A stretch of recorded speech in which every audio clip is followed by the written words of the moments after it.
Une panne de tracteur, pour un agriculteur comme Bernard Ler, c'est l'histoire d'un coup de fil et d'une réparation express. C'est ça que tu dis. En fait, si tu veux, la douille, elle fait le mouvement. Mais le Béarnais a désormais d'autres dossiers bien plus complexes devant lui, car il a été élu à la tête de la Chambre régionale d'agriculture le 14 mars dernier, dans un contexte très tendu en Nouvelle-Aquitaine.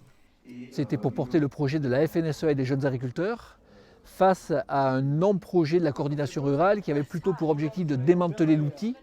Une chambre régionale, c'est une tête de réseau qui coordonne sur la recherche, le développement, l'adaptation au changement climatique, les fonctions support. Donc il y a beaucoup de travail administratif qui nécessite quand même d'y être pour coordonner les 105 salariés que compte la chambre régionale de Nouvelle-Aquitaine. Alors pour celui qui est également maire de son village de Kobioslos, un impératif, s'organiser. Il y a des journées où je peux être chez moi, elles sont plus rares effectivement, mais souvent j'essaie de coordonner le département, la chambre départementale et la chambre régionale.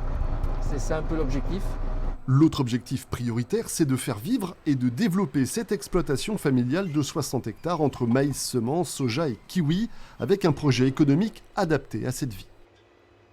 Est-ce qu'on veut faire 300 hectares de culture céréalière ou est-ce qu'on veut peut-être travailler plus sur des cultures à valeur ajoutée? Moi j'ai fait le choix d'avoir moins d'hectares et peut-être travailler plus sur la valeur ajoutée à l'hectare, ce qui n'est pas toujours chose simple non plus. Et puis il y a également la suite à préparer au mieux. Tu le fais aller vers là-bas, vers le lui. Car son fils Maël est au lycée agricole de Montardon, il a pris le virus de la terre. Il y en a un qui va prendre la suite et c'est vrai que c'est motivant, ça permet de continuer à investir, de préparer le projet avec lui. Voilà, mais on sent que depuis qu'il est tout gamin, il a ça dans le sang, c'est une vocation. La reprise des exploitations agricoles sera l'un des dossiers du nouveau président de la Chambre régionale, un mandat de 6 ans qui s'annonce très chargé.